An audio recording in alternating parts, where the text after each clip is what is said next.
16 years old and I'm hearing 900 people laugh for almost 4 hours straight. Right. How could I not want that as many times forever and ever and ever? Are you living the life you chose? Are you living the life that chose you? Welcome to Kindred Spirits Unfiltered, the podcast where we have unflinching, unapologetic conversations about recovery, the journey through hell, and the coming out on the other side. These aren't comeback stories. These are the way back stories, the ones we all need to hear. I'm Cammy McFadden, and this is Unfiltered. Our guest today is Harrison Bryan, a Brooklyn-born actor, writer, and playwright who has performed off-Broadway and in theaters across the country. You may know him from productions like Hand to God, Little Shop of Horrors, and recently as Ethan Slater's understudy in Marcel on the Train. It's a story about recovery, memory, and the complicated family dynamics that many of us here at Kindred Spirits know all too well. Welcome, Harrison, to Kindred Spirits Unfiltered. Thank you. So we heard about your play and I heard about your mugs. Yeah. And you get to take that one home. Oh my goodness. Yes. I get to keep merch. Yes, merch. Best podcast ever. Anyway, we heard the story about your character, Josh, being in recovery or beginning his journey in recovery. Yeah. So we really wanted to come up and see the play and talk to you about your experience here in this role. But first of all, if you could just give us a little backstory, your origin story, your where you were born, all that fun stuff. So I'm a Brooklyn born and raised, and my parents are wonderful human beings who introduced me to Broadway at like super young age. I think my first Broadway show was like 4 years old, and my sister and I, we would go to the theater as much as possible growing up. It's one of the perks of New York City being your home. And now I'm here in Ellenville, New York, doing this very new play in this incredible role. That's great. I can't wait to see it tonight. I'm looking forward. So you have lots of hats: actor, writer, playwright, puppeteer. Mm-hmm. Tell me a little bit more about those. You know, I spoke to a casting director the other day who said that the conversation very much used to be, well, what do you do well, and pick a lane? And now that conversation is changing, where we're constantly being asked as actors, what else do you do? And so for me, I've been sort of introduced to puppetry also at a young age, and that capturing of the imagination really stuck with me. And so I try and write and work with puppets whenever I can. It's sort of become just a way to practice and learn about the craft from every angle, so that when I'm on stage, I'm not just thinking how I'm approaching this from the performer side, but I'm thinking, okay, what was the playwright's intention? And how do I match those two to create something that feels very alive? I read somewhere that when you were 11, you saw the play Avenue Q.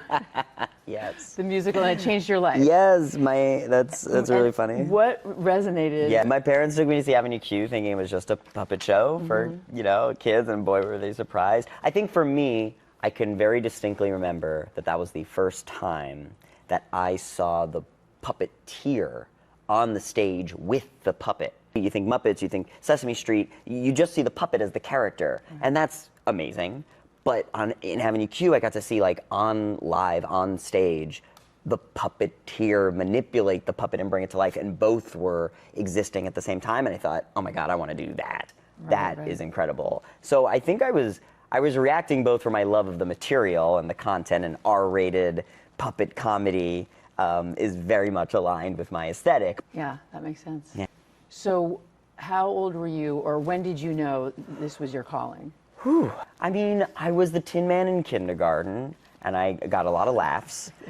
We were always a performative family. I don't know when the bug hit, but it just has always felt part of this experience. I was blessed to be in a very good performing high school at Edward R. Murrow High School, and we did the producers, which was really cool and amazing. And I'm 16 years old, and I'm hearing 900 people laugh for almost 4 hours straight. How could I not want that as many times forever and ever and ever? So you like making people laugh? That's like part of it. I think that's really important. Yeah. I think life and this world can be so heavy. It's so hard to just be a person on a daily basis. Live performance and theater provides us with a rare opportunity to collectively bring people together to just listen and to just be and to be still for 90 minutes to 3 hours. And I think laughter is such a part of that for me. There's something about the healing element of laughter. Right. The literal healing chemically that happens, similar to a good cry, I think. Jake Brash talks a lot about their artistry living on the hinge between laughter and tears, and that you can't cry without laughter, and you can't have laughter without tears. And both of these things can exist at the same time, and I get to do that in this play every night. And the collective effervescence that we have here, and that you experience up there on stage too, I'm sure. It's real. I mean, I do believe energy is very real. I mean, it is an inescapable, undeniable energy of communal gathering that you either get in a place of worship or in a place of theater. Yeah, we are going to do Shakespeare in the Park this summer for one of our outings. Amazing. We have been doing a lot of the concerts, so that's where we've been getting that experience. That's cool. So there's a recurring theme in your work of waiting, being unseen, and love that doesn't land. Whoa, deep. That was from Claude. I put it in, and it was like, there's this theme, and I'm like, oh, good, because I couldn't get a lot of your material. So can you tell me about that? Wow. Part of what I've learned is like the power of stillness, and I've always associated like stillness with waiting, and it's something that I've been mostly scared of. Before I started meditating, I didn't have any tools to put this excess of energy into. And I think meditation has been huge for me to slow down, to trust stillness, to trust that I'm enough, to allow my thoughts not to get ahead of themselves. And all of that, I think, makes it into my work. And what is your meditation practice? Sure. I had an acting teacher who, it was sort of as a mantra in our warm-ups, just kept repeating, like, give yourself what you need. But specifically for me, what it meant is, what does the work necessitate? And how can I feed that necessity? And so meditation for me can be many different things. Like for this play, I surround myself with ambient water sound. So lakes, rivers, creeks, and I just listen. I put all of my attention into the sound. Sometimes I do that with counting. Sometimes I do that with a mantra. Sometimes I do it with breath. I think just listening to your breath is the hardest version of it. That's like deep monk Buddha shit. and like mad respect. But for me, the like listening to the sounds of nature or the outside world, and then connecting myself to the things that are greater than myself is part of the meditation. Connecting to my inner child is another one, like trying to draw upon early childhood memories where I'm just playful and lack inhibition. Chakras have also been a big thing for me in my practice. Like, okay, in this play, what chakras are locked in the character and what chakras are more readily accessible? And so for me, part of the meditation could be, oh, this character is very earthy, so I'm going to open up that root chakra. I'm going to open up that third eye. If you buy into the chakra energy, I think it can be a very profound way of just focusing where your character lives and where Harrison exists naturally. And where is Josh's chakra? Like, what is his? You prepare for him? I thought you'd never ask. I think Josh has a journey to like opening up through the chakras. I think there is a lot of like the throat chakra, like the I speak, I think is very active, especially because Josh spends most of the play providing their inner thoughts with the audience and to the audience. And I think the heart chakra, our playwright describes Josh as very heart forward. So I think that kind of switches on and off depending on how defensive I am in the moment. But there's a lot of love. I think Josh loves very deeply, and is also very protective of that love. So that chakra. But I think mostly he's very emotional. So the solar plexus chakra, I think, is like, and I think what's beautiful is that by the end of the play, when we experience the recovery, I've noticed like that like crown chakra, where like acceptance lives, where like a higher power lives, flourishes and radiates. But I think that is the most unimaginable chakra at the beginning of the play, when it feels like I'm never getting out of this spiral. And then his spirituality is growing along with it. Of course, yeah. I think God is a big part of the play. I love how wonderfully subtle our playwright has allowed the theme of faith to exist inside this play. Josh lives in a multi-faith family, right? So there's some Jewish and there's some Catholic or Christianity beliefs that are present in the family. But I think Josh is probably atheist at heart. But when one is dealing with recovery and trying to connect with a power outside themselves, faith has to come into the picture. And whether that's God or the universe or nature or clouds or whatever it needs to be, I think Josh finds something by the end of this play. And that's going to be a little secret from me and the audience. Yeah, I'm looking forward to it. Okay, I'm intrigued by the puppeteer. Okay, hit me.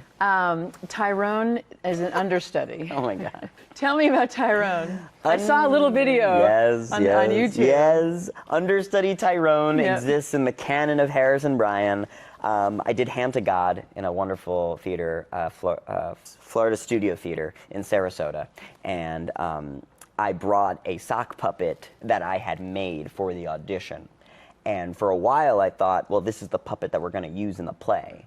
And it turns out that the theater had other plans. So my puppet became understudy Tyrone. And so I got this world of backstage footage of my understudy Tyrone puppet being very angry that he was not in the play and ultimately wanting to murder all of the other cast members. Successfully, he has an Instagram as well where I was doing a talk show called Life Socks, where I was interviewing some of my favorite friends and actors in the city. He's currently locked away in a lunchbox because he smells awful and I can't bathe him because his face will fall off. Right. That's so funny. It is a very fun character. That was a project that I was very fond of and then had to sort of fizzle away.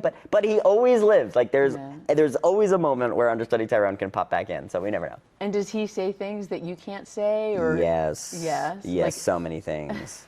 So many things. Understudy Tyrone has just no filter and doesn't care about anyone or anything but himself. Like the red nose. And a puppet is just a mask on your hand. Right. And do you do the clowning also? Or? Yeah, I do Because I saw clowning clown too. in your bio, and I was like, is he saying that you're a clown joker, or if you actually were a clown? I think I'm like part fool, part clown. I think like if I was around in the 1400s, I would obviously be a jester. Like I would be like farting on the king and being like, "Don't kill me." Right. All right. So what does he get to say that you don't get to say, or how does he ever surprise you? Always. Okay. I think puppets are the most surprising pieces of creative prop work in the universe. Yeah. And puppets are also used for trauma therapy. Yes, puppet therapy is super important. And do you feel that you, I don't know if you've had any trauma, but have you been able to use that, like in a cathartic way? That's really interesting. I think as an actor and a writer, we're always sort of doing that in some capacity. Again, whether we're conscious of it or not, like how we engage with our trauma gets filtered into the work. Back to the play. Yeah. What drew you to this role in the first place? The play is so freshly published. This is the first theater that's ever doing the licensed published production of the play.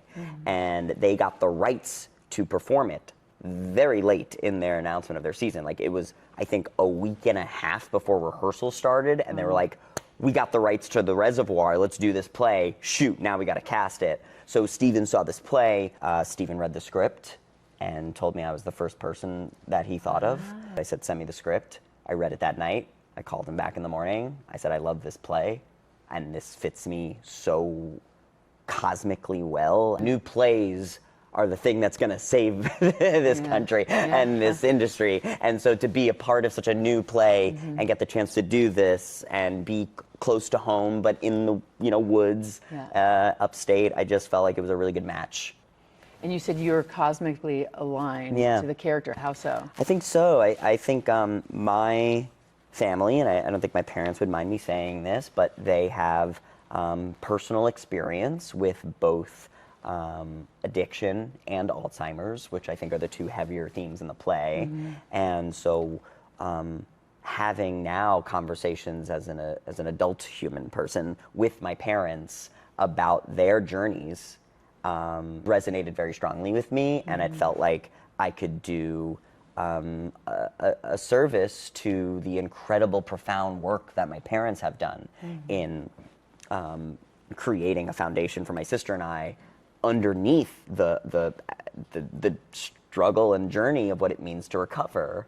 And so I think that the play does a beautiful job of celebrating recovery versus mourning the struggle, if that makes sense. Right. Scrabble in the play, that's the game that I play with my grandma. There's so much Borscht Belt Jewish observational humor that has seeped its way into my writing. I think identifies with he and they pronouns while also identifying as a performance artist and a writer. When I read the script, that I just said, oh, this is an undeniable connection with a role in a play that I think will resonate with a lot of people, and especially will resonate with my parents. And how about your own personal life and your relationship to alcohol? Yeah, I will be honest, I drank very young. I mean, Josh too, Josh talks about drinking in middle school. And I went to a very large public school that was opposite high school, and we would hang out in the parking lot and we would get drinks illegally. I was a very good student, just like Josh, who is very smart and very articulate and often very crafty in how they get around trouble. And I think also was blessed with communication and social skills that allowed me to be a wild, outrageous teenager, but also do very well on tests and be really good in school and have teachers love me and be in the plays. I'm very aware of that privilege, and I'm very grateful for having the creative outlets to give myself over to, so that I didn't fall into the traps of my father's addictive personality. And I think whatever OCD or addictive personality that hereditarily I received from my father, I hope and pray have made it into my artistry instead of the vices. And so, yeah, I don't really drink anymore at all. Also, restaurants are really going hard on the mocktail game, and that's been really cool too. And I'm no judgment, obviously, if people can, handle that in their lives. But for me, it's just no. And this play, in some respects, solidifies that choice. And so, yeah, I think it's always going to be an ongoing journey, and I'm very proud of my father for the work, and I do mean work, of recovery. I'm very inspired by that, and I think part of that inspiration lives rent-free inside this play. It sounds like you haven't even had any bottom like a typical person, but do you think that growing up with your father and seeing what would happen with him and his drinking and his life, that affected you, like that role model? I think it's put some fear in you, or I do. I think that when I read that addiction is a hereditary gene, right? I obviously go about life very aware of that now and wanting to make positive decisions because of that. And I think that the creative arts and the pursuit of it have allowed me to put that energy somewhere else. So I think I'm very lucky in that way. I think it is both an inspiration, maybe a fear. You don't have to hit every bottom has a trap door, and my dad talks a lot about a fake rock bottom, and I may have had a rock bottom that I'm unaware of because I was so young, but yeah, I think it's wherever those hit points are, it's just about awareness. What am I doing about it? And what about your spirituality? Yeah, I mean, I was raised Jewish and culturally Jewish, and tradition and holidays were very important to my family. Hanukkah's a big deal in our house, you know. That's great. I think my understanding of my faith is constantly evolving. You know, I think I'm a big believer in the universe's energy, and what you put into the world is sometimes what you get out of it. Yeah. And sometimes there are things out of your control. There's a sect of Judaism for Buddhists that exists that's way more spiritual than Orthodox Judaism. In that, way more spiritual. I'm not a rabbi. I'm sure they would disagree, but like in the way that Buddhists can find God within themselves, there is a part of Judaism that is like self-prayer, and that we are connected to the universe and a higher power. And so I maybe am interested in that. I don't know. I also like lizards. Well, they do have Dharma recovery. It's a Oh, love recovery that. which is Buddhist based. Great. I think it makes so much sense. I mean, Yeah. that's a daily practice. Yeah. Yeah. So the play covers addiction, family dynamics, Alzheimer's, dementia. Which part of the story resonated most deeply when you first read the script? I think it is ultimately a story about relationships. I think it is a story about self-healing and asking for help and being able to receive the help so that you can help others heal. I feel like the play does an incredible job of giving us opportunities to celebrate and to laugh and to find joy. And to me, that pursuit is the most noble pursuit of any artist.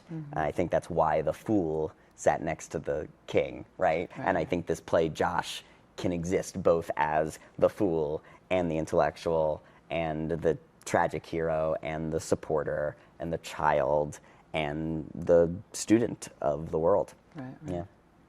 And he has issues with memory also? Yes. Okay. So the play does a really interesting thing where it parallels the 4 grandparents and their varying stages of aging, dementia, and Alzheimer's with Josh's gaps in memory because of how often they were drunk and blackout drunk specifically.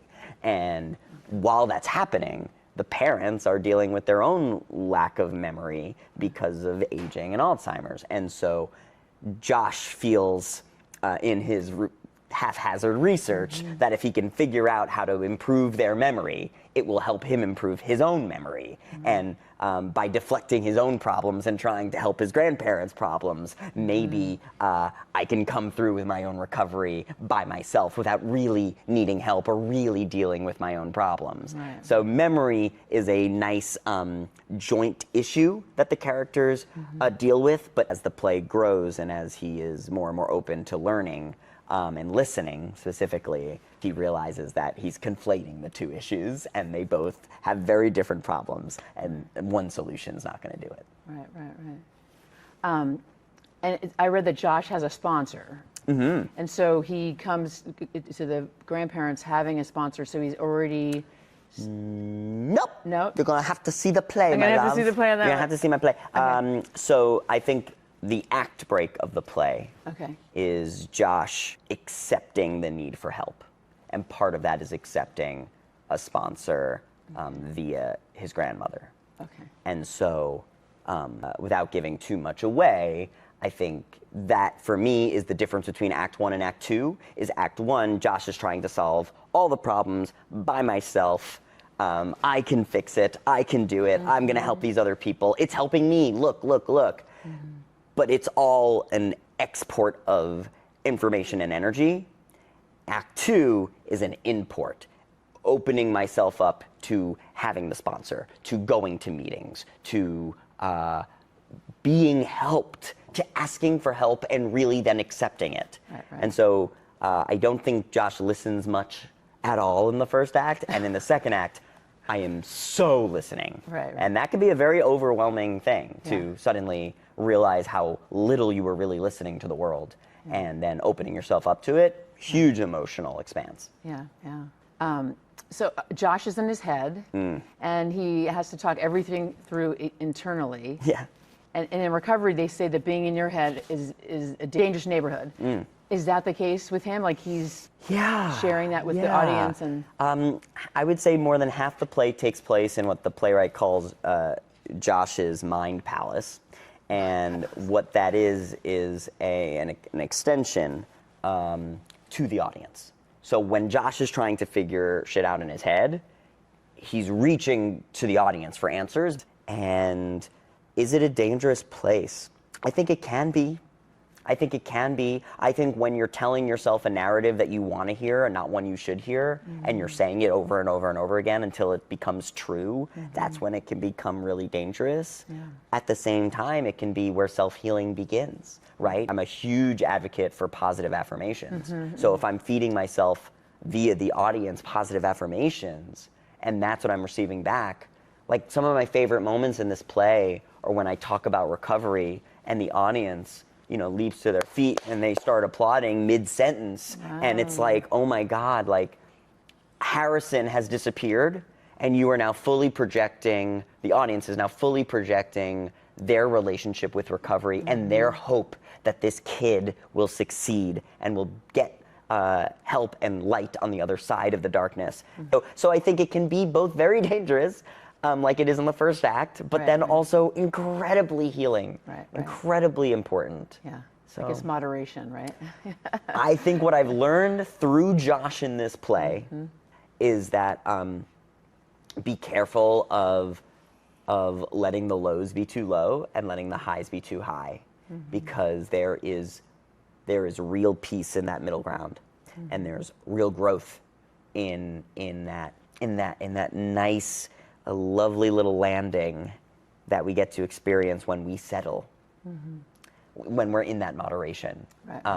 And so that middle ground is actually active, because I am, even when I think I figured it out, there's still more zen to be had. Right. So is there like a piece of dialogue or scene that you get surprised by, like a reaction from the audience, or that you're surprised every night? Oh yeah, it's different every night. I mean, it's part of what's so wonderful about a dramedy, right, that we're in, this like drama that's infused with a comic lens, is that the audience will not always laugh at the same things. Right. Depending on the demographic, the age, the energy, how hot it is outside, how cold it is inside, like things will land differently. And also, so many of these audiences have personal relationships to either addiction or Alzheimer's, and so they're bringing their ownership into the space. And I feel it up there. It's a very intimate theater. And so, sometimes there are gasps, sometimes there are applause. You hear the sniffles when things really land and hit. I think because I'm connecting so deeply with the audience as if it is myself, I feel what they feel and vice versa. It's very unique. Yeah. So tell me about the smell of Cheetos. Cheetos. Yes. So something that's very interesting about Josh is their memory of smell seems to be very specific inside his childhood memories, and I think that's true for me. Like one of my favorite smells is like the Little League ballpark at the beginning of spring, and so Josh also, like one of his grandparents' house smelled like Cheetos. My guess is there was probably a bowl of Cheetos right at the front door when you walked in, and it was like a favorite snack of the kids growing up and remembering and then celebrating. Oh, I remember something. How do I hold on to that childhood memory? Yeah, I like that. That's funny. How does Josh navigate his brain being foggy from years of drinking?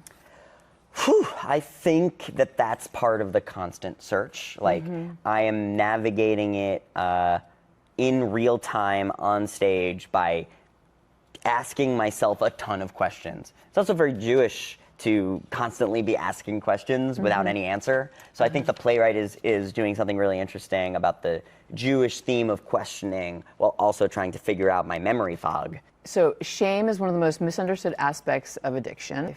Whoa. Or your life. Yeah, I love that. I think shame is specifically in relationship to the people that you disappoint or the people that you are afraid of disappointing. Right. And in the play, there are several cases where Josh is on the giving end of that disappointment because they were drunk, because they don't remember. And I think the shame is in the not remembering. The shame is in disappointing my mom. You know, I think like my mom, both in real life and in the play, is constantly fighting to have the best version of Josh and myself ready and available, because that person is great and everyone loves that person, but that person is not always there, especially when they're drunk.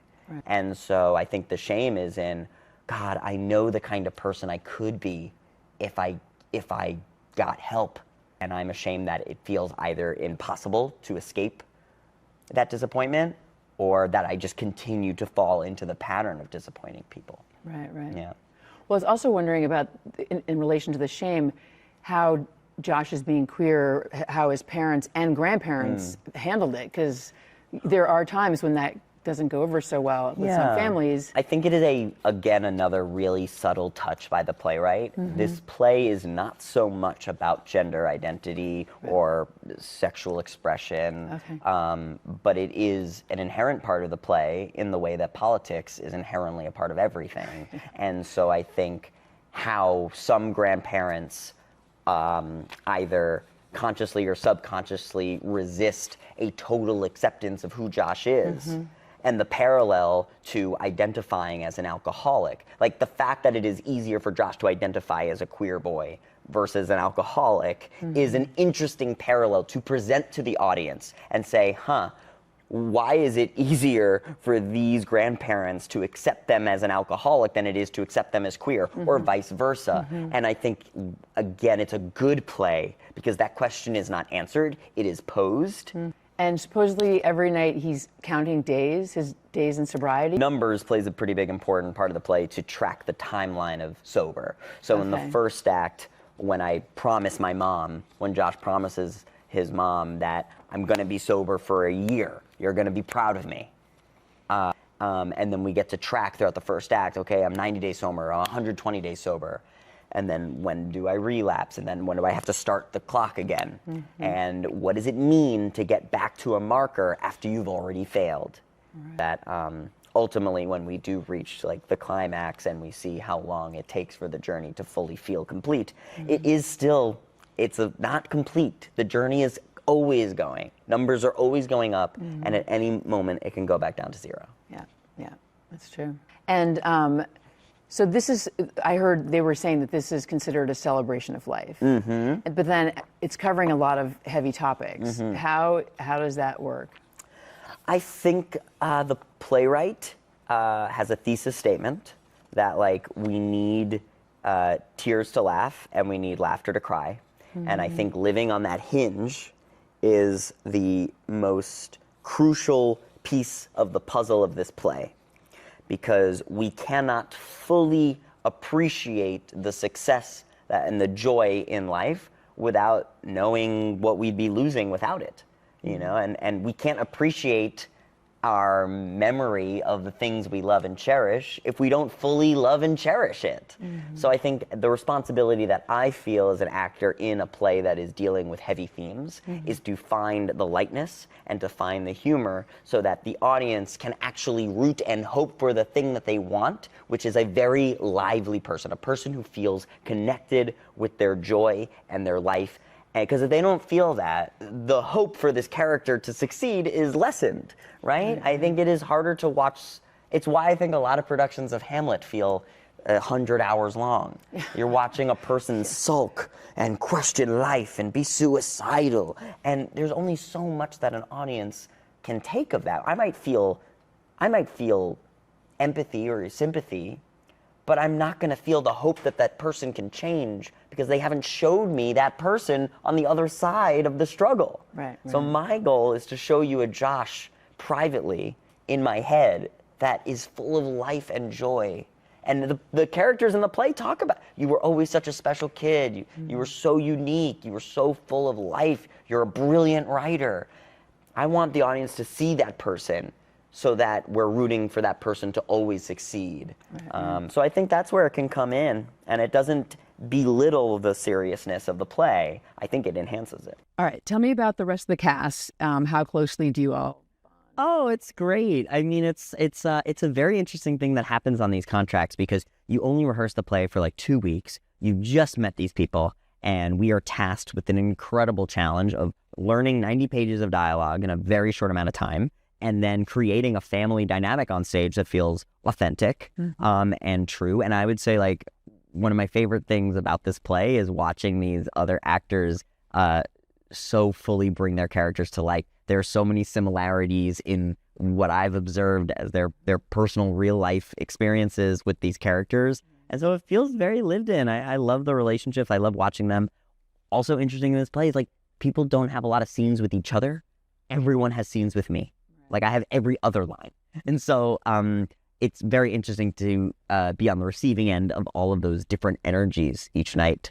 And I love them. I think it's a great company, brilliant performers, working opposite 4 actors who are of grandparent age. Right. It's very rare. Yeah. And they all have Broadway credits. Yeah. And they're all, like, professionals with a capital P. Yeah. And they demand excellence. And no one is half-assing it. And the Catskills have such a rich entertainment history. Seinfeld, Billy Crystal, Joan Rivers, Don Rickles, Mel Brooks. Do you feel any of those ghosts? Yes, the Borscht Belt Museum is literally on this block. And I visited the other day, and it is so interesting to see how the culture of Borscht Belt Jewish comedy has sort of danced inside American mainstream. I mean, I think it's so cool that it is a part of this community, and it is a part of my DNA, and the audiences are responding to it. So yeah, I do feel the spirits of it. So music is a big part of Kindred Spirits. We do a lot Cool. of shows. And so is there a song that captures what the Reservoir is about for you? Let the River Run. Oh, Carly Simon. Uh-huh. Love that song. Right. All right. Okay, what's next for you? What are you working on, and what are you most excited about? Oh my goodness. I am just so excited to do this weekend of plays. I've been so present here in Ellenville and so present with this material. So I'm really excited to give my 100% to the remainder of this run. And then I've got a couple of writing projects in the works. I'm working on a kosher comedic spin of A Christmas Carol called A Hanukkah Carol, or Gelt Trip the Musical. And I'm working on a Pokemon parody called Balls, which premiered at Comic-Con last year and is reaching its nerd niche audience, hopefully online. My daughter being one of those. Great, She's big Pokemon fan. Yeah, so like I'm very. You'll have to send me the link. Oh my god, 1,000%. I'm very interested in like niche audiences and like fandom and nerd fandom specifically. I think that the hybrid between theater nerds and nerds is an untapped expression. So I'm excited for that, and then I'm excited to continue to find roles like this one in the Reservoir that just feel so a part of me. I'm excited to continue to develop new plays with other writers, with myself and young and hungry producers who want to create new work in New York City. And so I'm excited to just like see where this journey continues to go. I think my biggest fear in life is boredom, and I've chosen a profession that I will hopefully never get to experience that fear. So has anybody come up to you after a performance and shared something personal? Oh, yes, yes. Thank you for asking that, because I think sharing is such a tremendous part of, you know, the AA culture and the recovery experience. And I have never been inside of a Q&A, inside a theater, that was so personal than the one at this play. There was an Al-Anon group that came to see the play, and there was a talk back after the show moderated by a nun, a sister, and someone who's been sober for 30 plus years. And they brought with them other recovering addicts and alcoholics. And there was like maybe 40 or 50 people who stayed for the talk back, and some of them stood up, introduced themselves like they were at a meeting, and shared what it was like to watch this play, and shared personal anecdotes about their life and why healing matters and why the journey, no matter how hard or painful, is worth it. And they got to experience Josh in the play also learn how worthwhile it is, not just for yourself, but for the people around you who love you, who matter the most, because they are the ones who have to sometimes pick up the baggage when it's heaviest. And so that was shared with me, and I've had people after the show come up to me and hug me and whisper in my ear about their children who are in recovery, or they wish that their own parents could be the kind of grandparent that the characters in this play are to Josh. It is the kind of thing that I think can only exist in theater. Right. Because when you see a movie, the second those credits roll, your relationship with those characters, but in theater, I'm a living, breathing human, and I get to walk out of this space and continue that conversation. It's just, it's kind of the whole reason to do this, ultimately. And that combined with, thank you for letting me laugh through this, thank you for allowing me to cry through this.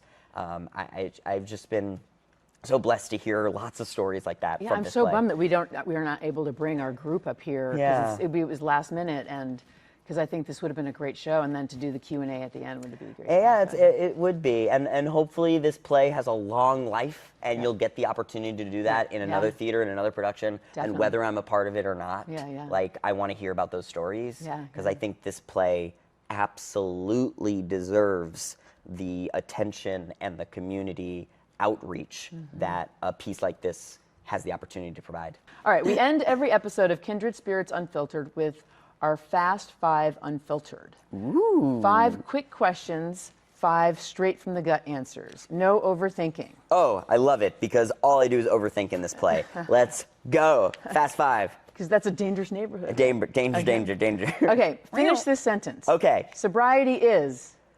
Important. The last thing that made you cry at the theater? This play last night. Really? What was that? This play. This play. Like what? Just like the end? The experience of doing this play. Oh my God. Yeah, 1,000%. That's great. Yeah. What is the song that wrecks you every time? It's Hard to Be a Jew on Christmas, from the South Park Christmas special. Oh my God. I'm going to have to look that one up. I don't know that one. It's brilliant. What's the one thing you wish more people understood about recovery? That it is meant to be celebrated with your whole being, and it is meant to be celebrated with others. Summer's here. Brooklyn or the Catskills? Brooklyn. Sorry, Catskills. Brooklyn's home. Was that the Fast 5? That was the Fast 5. Super fast. Yes, thank you. Super fast. It was these things. Thank you so much. This has been a pleasure. Thank you. Can't wait to see you in 2 hours. We'll see you up on the stage. Well, thank you. I continue to be humbled and honored by the continued conversations around this play and the playwright's intentions and this beautiful theater that we get to do what we love in. Yeah.